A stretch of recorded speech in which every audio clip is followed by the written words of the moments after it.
Nasabat ng mga otoridad ang kargamento ng hinihinalang iligal na diesel sa isinagawang operasyon sa Barangay Poktoy, Ondyongan, Romblon.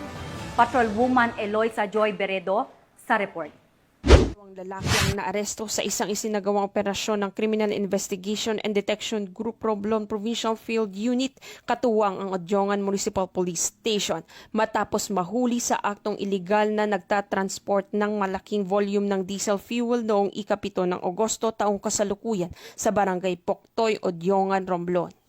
Kinilang sospek na si alias Paul, 33 anyos, residente ng Barangay Tuburan, at alias Jofel, 37 anyos, residente ng Barangay Tabing Dagat, Kapwa mula sa Ondyongan, Romblon. Ang operasyon ay isinagawa batay sa naunang kumpirmadong ulat noong Hunyo taong kasalukuyan at sertipikasyon mula sa Department of Energy na nagsasabing walang otorisasyon ang nasabing sasakyan upang mag-transport o mag-distribute ng produktong petrolyo. Sa bisa ng pre-operational clearance, hinarang ng mga operatiba ang isang cargo truck na may kargang 393 pirasong blue or white plastic containers na may lamang diesel fuel tinatayang nasa kabuuang 11,790 liters habang ito'y papuntang umano sa bayan ng Corcuera, Romblon.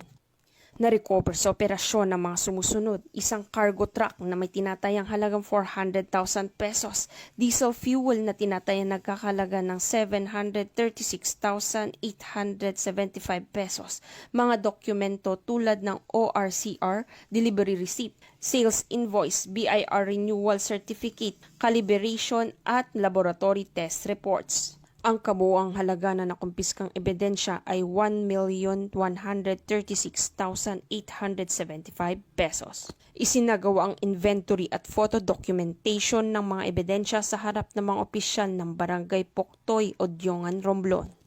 Ang mga ito ay posibleng masampahan ng kasong paglabag sa Section 2 ng Batas Pambansa bilang 33 na inamyendahan ng Section 1 ng Presidential Decree No. 1865 na may kaugnayan sa iligal na pagbebenta, pamamahagi o transportasyon ng produktong petrolyo.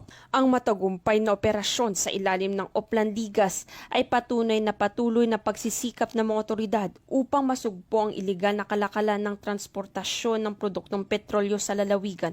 Patuloy ang paalala ng pamahalaan sa publiko na sundin ng mga batas upang maiwasan ang ganitong insidente.